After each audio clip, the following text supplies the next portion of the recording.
Hello Leah, உங்களை meet பண்ணுறதுல ரொம்ப ரொம்ப சந்தோஷம். அண்ட் தேங்க்ஸ் ரொம்ப எங்கள் இன்டர்வியூக்கு நீங்கள் வந்தது. எங்கள் வியூவர்ஸ்க்காக உங்களை கொஞ்சம் குயிக்காக இன்ட்ரோ பண்ணிக்கிறீங்களா? நீங்கள் யார், நீங்கள் என்ன படிச்சிருக்கீங்க, இப்போ என்ன பண்ணுறீங்கன்றத? நான் பேசிக்கலி ஒரு ஃப்ரெஞ்ச் பர்சன். இப்போது பாரிஸில் தான் இருக்கேன். நான் என்னோடய ஸ்டடீஸ் எல்லாமே ஃப்ரான்ஸில் தான் பண்ணேன். ஒரு ஒரு வருஷம் மட்டும் யூகேயில் இங்கிலீஷ் படித்தேன். என்னோடய பிஹெச்டி முடித்த உடனே நான் திரும்ப பாரிஸ்க்கே வந்துட்டேன். இப்போது இங்கே பாஸ்டர் இன்ஸ்டியூட்டில் நான் ஒரு ரிசர்ச்சராக ஒர்க் பண்ணிகிட்ருக்கேன். அது மட்டும் இல்லாமல் வேக்சின் ரிசர்ச் இன்ஸ்டியூட் ஆஃப் பாரிஸ்லேயும் என்னோடய வேக்சின் ஆராய்ச்சிகளை நான் நடத்திட்டுருக்கேன். இந்த வைரஸ் ஃபீல்ட் ஆஃப் ரிசர்ச்சில் நீங்கள் ஆராய்ச்சி செய்கிறதுக்கு எதெல்லாம் உங்களை மோட்டிவேட் பண்ணுச்சுன்னு கொஞ்சம் சொல்ல முடியுமா ப்ளீஸ்? யூஸ்வலி எனக்கு வைரஸை பற்றி படிக்கிறதுனாலே எப்போவும் கொஞ்சம் ஆர்வம் ஜாஸ்தி. அதுலேயும் இந்த ஹெச்ஐவி ரொம்ப இன்ட்ரெஸ்டிங்கான ஒரு வைரஸ். ஏன்னா இது ஒரு குளோபல் ஹெல்த் இஷ்யூ. இது வரைக்கும் மட்டுமே உலகத்தில் 36 மில்லியன் மக்கள் இந்த நோயால் பாதிக்கப்பட்டிருக்காங்க. எவ்வளோதான் ஆன்டி ரெட்ரோவைரல் தெரப்பி கொடுத்தாலும் இந்த வைரஸை சப்ரஸ் மட்டும்தான் பண்ண முடியுமே தவிர பூர்ணமாக குணப்படுத்த முடியல. இது எனக்கு ஒரு சவாலாக தெரிஞ்சுது. அதனால தான் நான் ஹெச்ஐவி சூஸ் பண்ணி கொஞ்சம் டீட்டெயிலாக ஸ்டடி பண்ணேன். அப்போ எனக்கு 2 விஷயம் புரிஞ்சுது. நம்பர் 1, ஹெச்ஐவி ஒருத்தரை அட்டாக் பண்ணும்போது அவங்களோட இம்யூன் சிஸ்டமை ஹைஜாக் பண்ணிடுது. அப்படி ஹைஜாக் பண்ணுறதால ஒரு ரிசர்வாயர் க்ரியேட் ஆகுது. அந்த ரிசர்வாயருக்குள்ள தான் வைரஸ் இருக்குது. பொதுவாகவே ஒரு ஹோஸ்டல் ஜீனோமோட இந்த ஹெச்ஐவி ஜீனோம் தன்னை தானே ஒருங்கிணைச்சிக்கிறதால தான் நம்மளால் அது சுலபமாக அணுக முடியல. நம்பர் 2, ரிசர்வாயர் க்ரியேட் பண்ணுன்னு சொன்னேன் இல்லைங்களா? அந்த ரிசர்வாயர் பாதிக்கப்பட்ட மக்கள் உடம்புல பல வருஷத்துக்கு டார்மெண்ட்டாகவே இருக்கும். ஏன் டிகேட்ஸ் கணக்கில் கூட டார்மெண்ட்டாக இருக்கலாம். இந்த ரிசர்வாயர் எப்படி பிஹேவ் பண்ணும்? என்னென்ன ஃபேக்டர்ஸ் இதை ரீஆக்டிவேட் பண்ணுது? நாம் எப்படி இதை டார்கெட் பண்ணுறது? இந்த மாதிரி பல கேள்விகள் இருக்குது. இதுக்கெல்லாம் விடை தெரிஞ்சுக்கணும் தான் நான் ஹெச்ஐவி சூஸ் பண்ணி டீட்டெயிலாக ஸ்டடி பண்ண ஆரம்பித்தேன். வேக்சின் எப்படி வேலை செய்யுதுன்றத ஒரு ஸ்கூல் பசங்களுக்கு எக்ஸ்பிளைன் பண்ணணுன்னா நீங்கள் எப்படி பண்ணுவீங்க? வைரல் பேஸ் வேக்சின் ஒரு துல்லியமான அணுகுமுறை வேக்சினேஷனுக்கு. வைரஸ் அப்படிங்கிறது கண்ணுக்கு தெரியாத கிருமி. அது மேலே ஷெல் மாதிரியான ஒரு கோட்டிங் இருக்கும். இதை தான் நாங்கள் கேப்சிட்னு சொல்கிறோம். அந்த ஷெல்குள்ளே அந்த வைரஸ் பன்மடங்காக பெருகிறதுக்கான கருவிகள் எல்லாம் இருக்குது. இந்த கருவிகள் மோஸ்ட்லி ஜெனட்டிக் மெட்டீரியல்னு சொல்லுவோம். வைரஸ் எல்லாமே ஒரு குரூப் ஆஃப் ஸ்பெசிஃபிக் செல்ஸை டார்கெட்டாக வச்சு தான் செயல்படும். ஃபார் எக்ஸாம்பிள், ஃப்ளூ வைரஸ் பார்த்திங்கன்னா லங் செல்ஸை பாதிக்கும். ரேபீஸ் வைரஸ் பிரெயின் செல்ஸை பாதிக்கும். அதே மாதிரி தாங்க இபோலா, ஹெச்ஐவிலாம் இம்யூன் சிஸ்டமை பாதிக்கும். இதை புரிஞ்சுக்கிட்ட சயின்டிஸ்ட் இதை நம்ம எப்படி பெனிஃபிஷியலாக யூஸ் பண்ணலாம் அப்படின்னு யோசிக்க ஆரம்பித்தாங்க. அப்போது தான் அவங்க அந்த வைரஸை பன்மடங்காக பெருக்கிற கருவிகளை மாற்றி அமைக்கணும்னு சிந்திச்சாங்க. ஸோ அவங்களோட material of interest genetic engineer பண்ணி ஒரு க்யூரேட்டிவ் எலிமெண்ட்டாக அந்த கருவிகளை தூக்கிட்டு உள்ளே போட்டாங்க. ஸோ அந்த ஷெல்லுங்கிறத பொதுவாக நாங்கள் வெக்டார்னு சொல்லுவோம். பிகாஸ் அது ஒரு கேரியர் தான், வெஹிக்கிள் தான். ஸோ அதுக்குள்ளே இருக்கிற கருவிகளை அந்த க்யூரேட்டிவ் எலிமெண்ட் கொண்டு மாற்றி அமைச்சிட்டாங்க. இதுதான் நம்மளோட வேக்சின்.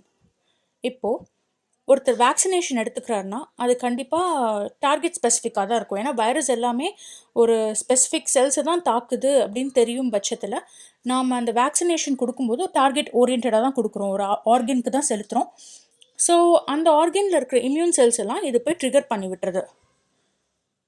அதனால் இது எப்படி பார்த்தாலும் குட் வேக்சின் தான், கண்டிப்பாக பேட் வேக்சின் கிடையாது. அந்த இம்யூன் செல்ஸை ட்ரிகர் பண்ணி விட்ட உடனே அந்த காலப்போக்கில் அந்த இம்யூன் செல்ஸ் எல்லாம் ட்ரெயின் ஆகி ஒரு ப்ரொடெக்டிவ் ஷீல்டை ஃபார்ம் பண்ணிக்குது. இப்போ என்னைக்காச்சும் அந்த வைரஸ் வந்து காண்டாக்டில் வரும்போது இந்த இம்யூன் சிஸ்டம் ஏற்கனவே பல வருஷமாக ட்ரெயின் ஆகியிருக்கு இல்லையா? ஸோ அந்த வைரஸ் வரும்போது அதை எதிர்த்து போராட ஆரம்பிச்சிருது. இப்படி தான் வைரல் பேஸ் வேக்சின் நம்மளை நோய்கள் கிட்டேருந்து பாதுகாக்குது. கிட்டத்தட்ட முள்ளால் எடுக்கிற கான்செப்ட் தான். பட் இதுதான் அதோட ஸ்ட்ராட்டஜி.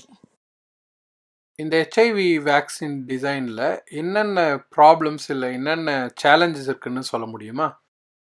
வைரஸ் உலகங்கிறது ரொம்ப ஃபேசினேட்டிங்கான ஒன்று. ஏன்னா இவங்க நம்மளை தான் நெசசரி ஹோஸ்ட்டாக வச்சு எப்போவுமே இயங்கிட்டு வராங்க. ஃபீல்ட் ஆஃப் ஹெச்ஐவி ரிசர்ச் பார்த்திங்கன்னா ரொம்ப ஆழமானது. கொஞ்சம் இதோட ஹிஸ்ட்ரி நம்ம பின்னோக்கி போய் பார்த்தோன்னா 1981 யூஎஸில் ஃபர்ஸ்ட் கேஸ் பதிவாயிருக்கு. அப்போ இருந்து இப்போ வரைக்கும் உலகத்தில் 32 மில்லியன் மக்களுக்கு மேலே இந்த வைரஸால் பாதிக்கப்பட்டு இறந்துருக்காங்க. ஃபர்ஸ்ட் கேஸ் 1981 ரிப்போர்ட் ஆச்சுன்னு சொன்னேன் இல்லைங்களா? அப்போ இருந்து கொஞ்சம் வருஷம் கழித்து பாரிஸில் பாஸ்டர் இன்ஸ்டியூட்டில் ஒரு ஃப்ரெஞ்ச் டீம் இந்த நோய்க்கு காரணகர்த்தாவாக இருக்கிற அந்த இன்ஃபெக்ஷியஸ் ஏஜென்ட்ஸை கண்டுபிடிச்சாங்க. இந்த கண்டுபிடிப்புக்கு அவங்களுக்கு நோபல் பரிசும் வழங்கப்பட்டது. அப்புறம் மிட் 90s ஆன்டிரெட்ரோவைரல் தெரப்பி கொடுக்க ஸ்டார்ட் பண்ணாங்க. இந்த ஆன்டிரெட்ரோவைரல் தெரப்பியில் ஒரு மல்டிபிள் மாலிக்யூல் தான் ஆன்டிரெட்ரோவைரல் ஆக்ஷனை தருது. அந்த மல்டிபிள் மாலிக்யூல் தான் நாங்கள் ப்ரெப்னு சொல்கிறோம். ப்ரெப்புங்கிறது ப்ரீ எக்ஸ்பொசிஷன் ப்ரொஃபிலாக்சிஸ். இது ஒரு காக்டெயில் ஆஃப் ஆன்டிரெட்ரோவைரல்ஸ். இது ஷெட்யூல் மேனரில் டெய்லி பேசிஸில் ஒருத்தர் எடுத்துக்கும் போது ஹெச்ஐவி அவரை பாதிக்காமல் பாதுகாக்கலாம், தவிர்க்கலாம். ஆனால் ஏற்கனவே ஹெச்ஐவி வந்த ஒருத்தருக்கு ப்ரெப் கொடுக்கறது மூலமாக அவரை குணப்படுத்த முடியாது. திரும்பவும் வலியுறுத்துகிறேன், இதை ஷெட்யூல் மேனரில் டெய்லி பேசிஸில் ப்ரெப்பை எடுத்துக்கிட்டால் ஹெச்ஐவி வராமல் தடுக்கலாம், தவிர்க்கலாம். ப்ரிகாஷன், ப்ரிவென்ஷன் இருக்குது, பட் க்யூர் கிடையாது. ஏற்கனவே நோய் தாக்கப்பட்ட ஒருத்தருக்கு ப்ரெப் மூலமாக குணப்படுத்த முடியாது.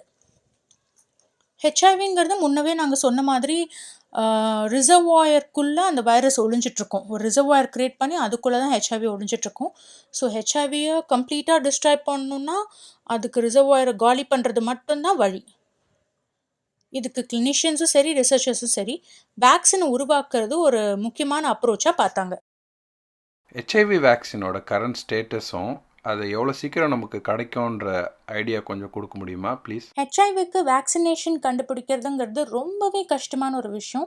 கடந்த 30 ஆண்டுகளாக இந்த வைரஸ் ஒழிக்கிறதுக்கான வேக்சின் உருவாக்குறதுல பல பேர் உழைச்சிட்ருக்காங்க.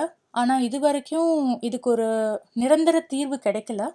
இது எதனாலன்னு பார்த்தீங்கன்னா, ஹெச்ஐவி போயிட்டு டைரெக்டாக CD40 லிம்போசைட்ஸை டெஸ்ட்ராய் பண்ணிடுது. இந்த CD40 லிம்போசைட்ஸுங்கிறது ஒரு பில்லர் செல். ஒரு வேக்சினை உருவாக்குறதுக்கும் அந்த வேக்சினேஷன் ப்ராசஸ்க்கும் இந்த CD40 செல்ஸோட பங்கு இன்றியமையாதது.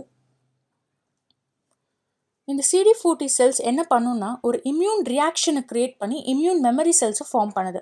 இந்த இம்யூன் மெமரி செல்ஸ் தான் வேக்சின் உருவாக்குறதுக்கு ரொம்பவே தேவையான ஒரு விஷயம். இதை பற்றி இன்னும் கொஞ்சம் டீட்டெயிலாக சொல்லணுன்னா, ஃபர்ஸ்ட் இம்யூன் ரெஸ்பான்ஸ் எப்படி க்ரியேட் ஆகுதுன்னு பார்த்தீங்கன்னா, இம்யூன் செல்ஸ் போயிட்டு இம்யூனோஜென்ஸை கேப்டேஷன் பண்ணுது. இது வேறு எதுவும் இல்லை, ஆன்டிஜன் ப்ரெசென்டிங் செல்ஸ் தான். இந்த செல்ஸ் என்ன பண்ணுன்னா, ஹெச்ஐவியோட ஆன்டிஜன் எடுத்துகிட்டு போயிட்டு ஹெல்பர் செல்ஸ் கிட்ட கொடுக்கும். ஹெல்பர் செல்லுங்கிறது தான் நம்மளோட CD40 செல்ஸ்.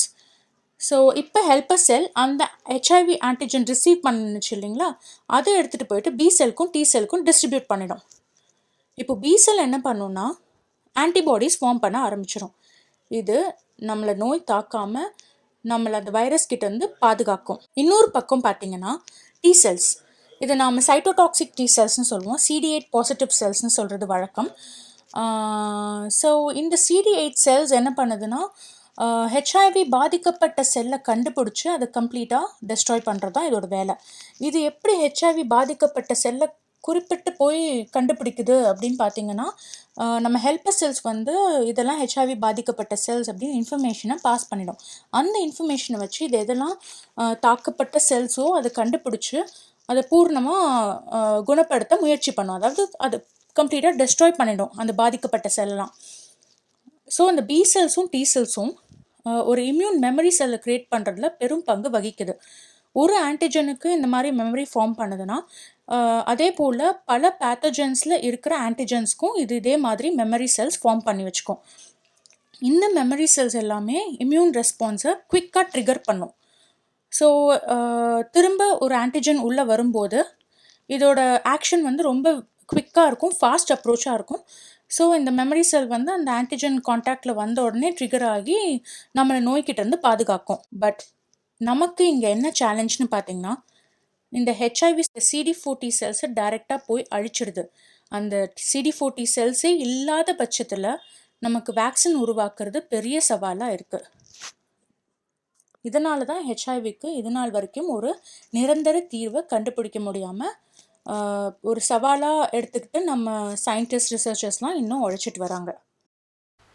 உங்களை இன்ஸ்பயர் பண்ண பர்சனாலிட்டிஸ் யார் யாருன்னு கொஞ்சம் எங்களுக்கு ஷேர் பண்ணுறீங்களா please? Most inspiring scientific personality அப்படின்னு கேட்கும்போது எனக்கு நிறைய பேர் இருக்காங்க. இன்ஃபேக்ட் என்னோடய மூடு பொறுத்து என்னோடய சாய்ஸும் மாறிட்டே இருக்கும். பட் ஒரு 3 பேர் எனக்கு எப்போவுமே ரொம்ப இன்ஸ்பயர் பண்ண பர்சனாலிட்டிஸ்னு சொல்லலாம். அவங்க யாருன்னு கேட்டிங்கன்னா, number 1 Spinoza, number 2 Darwin and finally டெமேசியோ.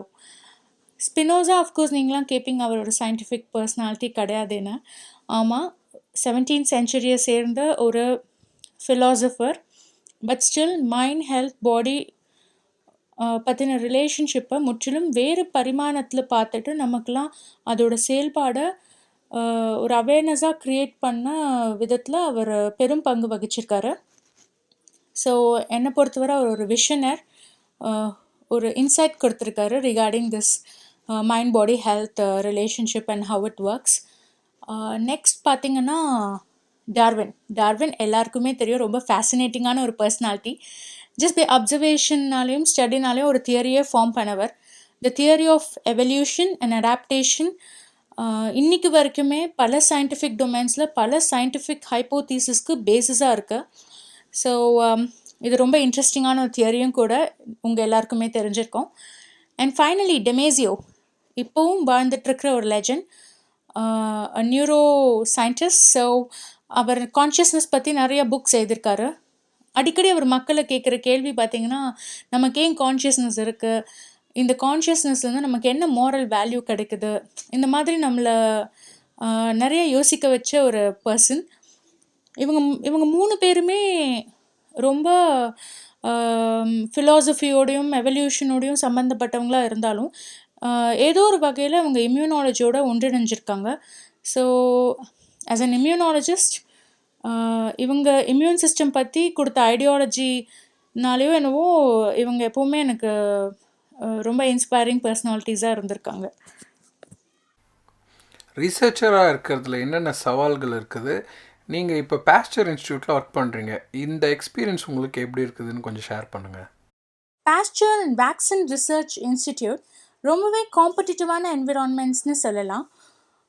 இங்கே நிறைய தரமான லேப்ஸ்லாம் இருக்குது. ஆஸ் அன் இம்யூனாலஜிஸ்ட் என்னோட சயின்டிஃபிக் லைஃப்பில் பாஸ்டரில் ஒர்க் பண்ணுறதுக்கான ஆப்பர்ச்சுனிட்டி கிடைச்சதை நான் ஒரு மிகப்பெரிய வரப்பிரசாதமாக நினைக்கிறேன். ஏன்னா இங்கே நிறையா ஹை ரேங்க் சயின்டிஸ்ட்லாம் ஒர்க் பண்ணுறாங்க. அவங்களோட எனக்கு கிடைக்கிற இன்ட்ராக்ஷன் என்னோட பர்சனல் வளர்ச்சிக்கு ரொம்பவே உதவியாக இருக்குது. பாஸ்டர் இன்ஸ்டியூட் பார்த்திங்கன்னா மோஸ்ட்லி ஃபாரின் சயின்டிஸ்ட்டு ரொம்பவே வெல்கம் பண்ணுவாங்க to increase the knowledge rate. மொத்தத்தில் being a part of Pasteur and vaccine research institute எனக்கு முழு திருப்தியை தருதுன்னு சொல்லலாம்.